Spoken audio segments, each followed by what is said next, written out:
It is just past 7 in the evening here in Lancaster County, and I am sitting in a chair my grandfather built the same year he finished this farmhouse. Out past the garden, I can see my 11 hives, and the bees are coming home in the last of the light, hundreds of them a minute, every single one knowing exactly where she is going. My mind is doing the same thing. It is coming home. It is settling. And somewhere not far from you right now, a man is lying in bed with his eyes wide open, doing arithmetic on things that have not happened yet and may never happen at all. My name is Elias Yoder. I am Amish. I have no electricity in this house, I own no phone, and I could count on one hand the nights in my life I have lost to a churning mind. That is not because my life is soft. Farms fail, storms come. Children take fevers here the same as they do anywhere. It is because my people carry one rule, one single word that we have kept for 400 years, and we build the whole shape of our days around it. And then I am going to tell you the part that should make you uneasy.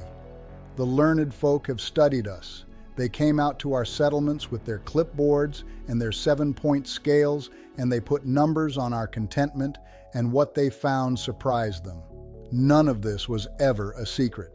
It has been written down for 4 centuries. You were just never told, because there is not $1 to be made from a man who wants what he already has. By the end of this, you will know the word, the 3 habits that hang off it, and exactly what to do with your own evenings starting this week for nothing at all. Stay with me. Here is what most folks get wrong about a worried mind. They treat it like an enemy that can be beaten with more information, more checking, more planning, more control. The English, and forgive me, that is just what we call folks outside our community, no disrespect in it. The English are raised to believe that if a man grips the wheel of his life hard enough, nothing can throw him from the wagon.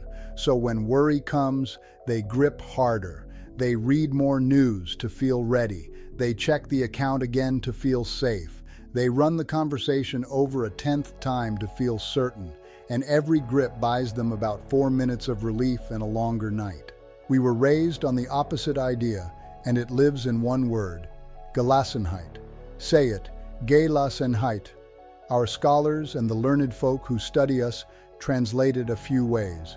Yielding, letting go, submission to what is above you, a calm spirit, contentment. My grandfather, who built the house I am sitting beside, never used a definition that long. He used to say, a man can steer a horse, or he can fight a horse, and only one of those men gets home for supper. Gelassenheit is the practice of sorting the world into the things your hands can reach and the things they cannot, and then fully releasing your grip on the second pile. Not pretending the second pile is not there, releasing it. There is a difference, and the difference is the whole game right there. Now that is a fine idea, but an idea never quieted anyone's mind at 3 in the morning. So let me give you the habits, because we do not practice Gelassenheit by thinking about it. We practice it with our bodies on a schedule, the way you would practice anything you wanted to keep. The first habit is the evening sit, and it costs you 30 minutes and nothing else. My grandmother kept it her whole life. When the supper dishes were done, she went out to the porch every evening, and she sat in the falling light with her hands either busy on something simple, shelling peas, mending a hem, or folded in her lap doing nothing at all. No reading, no talking unless someone joined her. Just the yard, the birds going quiet, the day ending in front of her where she could watch it end. Here is what that does, and it took me years to understand it. A day that is never watched ending, never feels ended.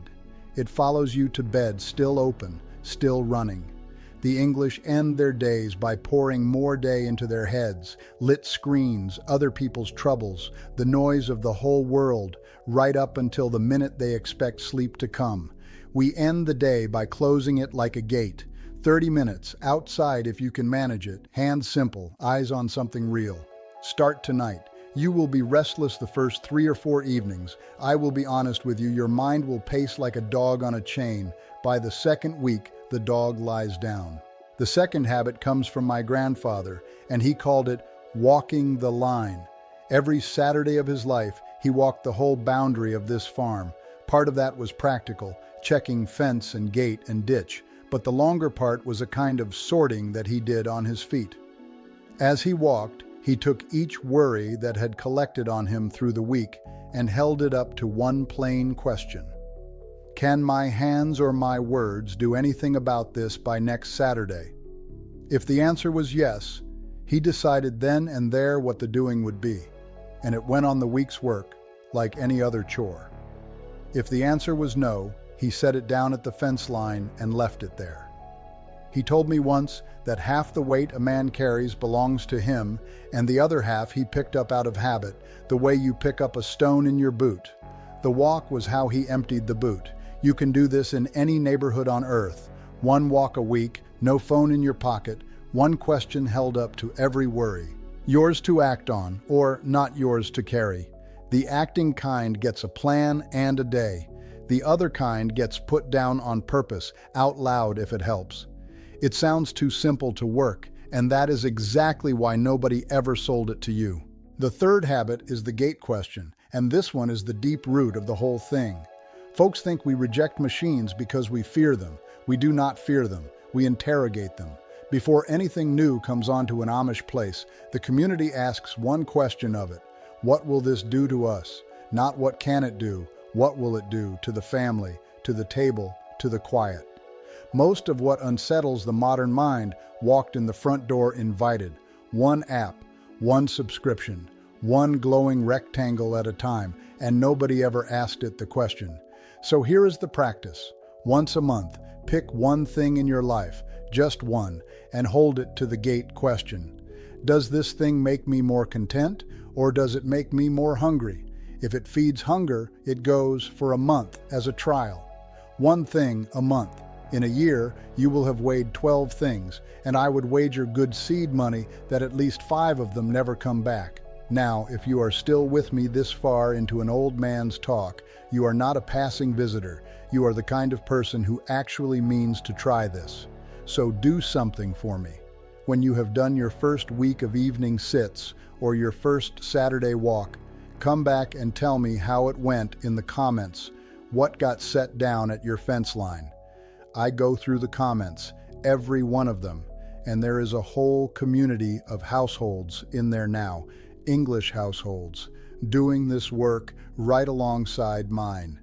Your report might be the thing that gets the next worried soul to try it.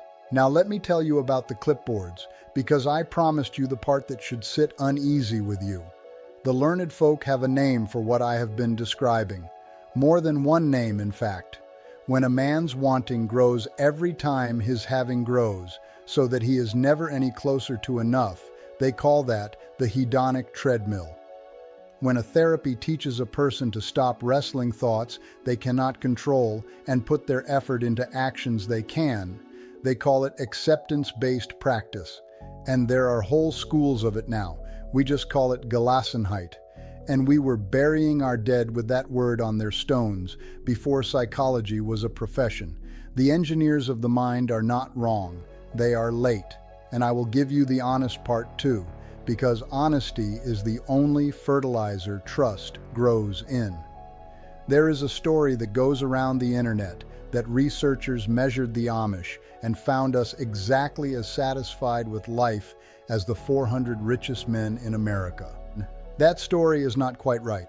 One famous paper did report a figure like that, but when researchers came and sat with 50-some of my people in 2005 and ran their 7-point scale, the number came out modest, just above the middle, not floating, not blissful, modest.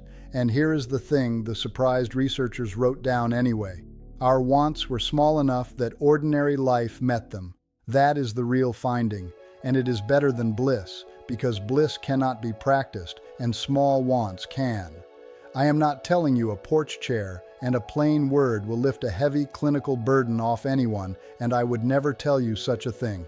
If worry has teeth in you that will not let go, that is a matter for a doctor, and going to one is its own kind of Gelassenheit, yielding to help. What I am telling you is what these habits did for the ordinary churning kind in my house for 5 generations. So why were you never told?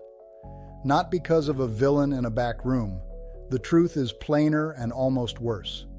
Picture a man in an office 4 states away from you whose whole salary depends on you feeling that you are not quite enough yet.